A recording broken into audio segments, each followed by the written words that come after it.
بسم اللہ الرحمن الرحیم اللہم صل علی محمد وعلی آل محمد کما صلیت علی ابراہیم وعلی آل ابراہیم انک حمید مجید اللہم بارک علی محمد وعلی آل محمد کما بارکت علی ابراہیم وعلی آل ابراہیم انک حمید مجید۔ بسم اللہ الرحمن الرحیم۔ السلام علیکم ورحمۃ اللہ وبرکاتہ۔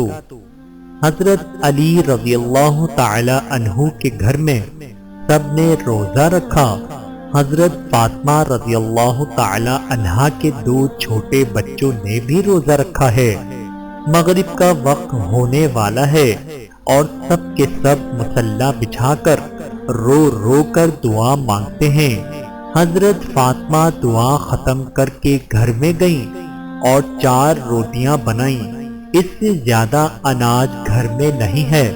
پہلی روٹی اپنے شوہر حضرت علی رضی اللہ تعالی عنہ کے سامنے رکھ دی، دوسری روٹی اپنے بڑے بیٹے حسن رضی اللہ تعالی عنہ کے سامنے اور تیسری روٹی اپنے چھوٹے بیٹے حضرت امام حسین رضی اللہ تعالی عنہ کے سامنے اور چوتھی روٹی اپنے سامنے رکھ لی۔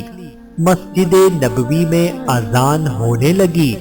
سب نے روٹی سے روزہ کھولا، مگر پیارے دوستو، وہ فاطمہ رضی اللہ تعالی عنہ تھی جس نے آدھی روٹی کھائی اور آدھی روٹی دوپٹے سے باندھنے لگی۔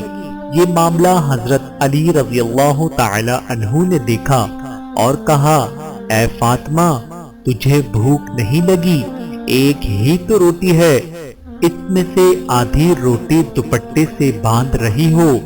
حضرت فاطمہ نے کہا کہ اے علی، ہو سکتا ہے کہ میرے بابا جان یعنی محمد صلی اللہ علیہ وآلہ وسلم کو افطاری میں کچھ نہ ملا ہو۔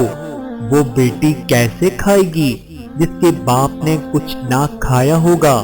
حضرت فاطمہ دوپٹے میں روٹی باندھ کر چل پڑی۔ ادھر ہمارے پیارے آقا نبی کریم صلی اللہ علیہ وآلہ وسلم مغرب کی نماز پڑھ کر آ رہے تھے۔ حضرت فاطمہ کو دروازے پر کھڑا دیکھ کر حضور کہتے ہیں، اے فاطمہ، تم دروازے پر کیسے؟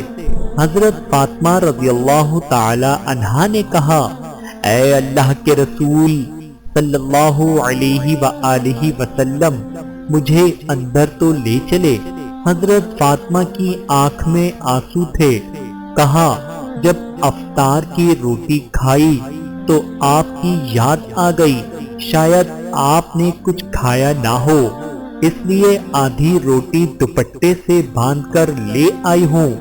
روٹی کو دیکھ کر ہمارے پیارے آقا صلی اللہ علیہ وآلہ وسلم کی آنکھوں میں آنسو آ گئے اور کہا، اے فاطمہ، اچھا کیا جو روٹی لے آئی، ورنہ چوتھی رات بھی تیرے بابا کی اسی حالت میں نکل جاتی۔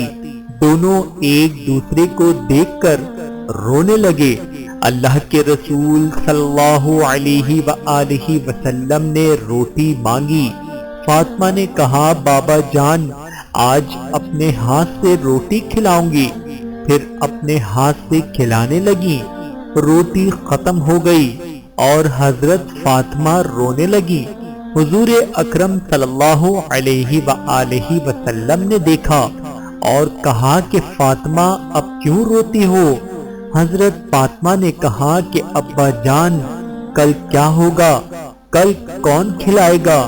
کل کیا میرے گھر میں چولہا جلے گا؟ کل کیا آپ کے گھر میں چولہا جلے گا؟ نبی پاک صلی اللہ علیہ وآلہ وسلم نے اپنا پیارا ہاتھ فاطمہ رضی اللہ تعالی عنہ کے سر پر رکھا اور کہا کہ فاطمہ، تو بھی صبر کر لے اور میں بھی صبر کرتا ہوں۔ ہمارے صبر سے اللہ تعالیٰ امت کے گناہ گاروں کے گناہ معاف فرمائے گا۔ سبحان اللہ، میرے پیارے آقا کی شان ہی نرالی ہے۔ اللہ تعالیٰ سے دعا ہے کہ اللہ تعالیٰ ہم سب کو پیارے آقا صلی اللہ علیہ وآلہ وسلم کی پیاری پیاری سنتوں پر عمل کرنے والا بنائے۔ آمین ثم آمین۔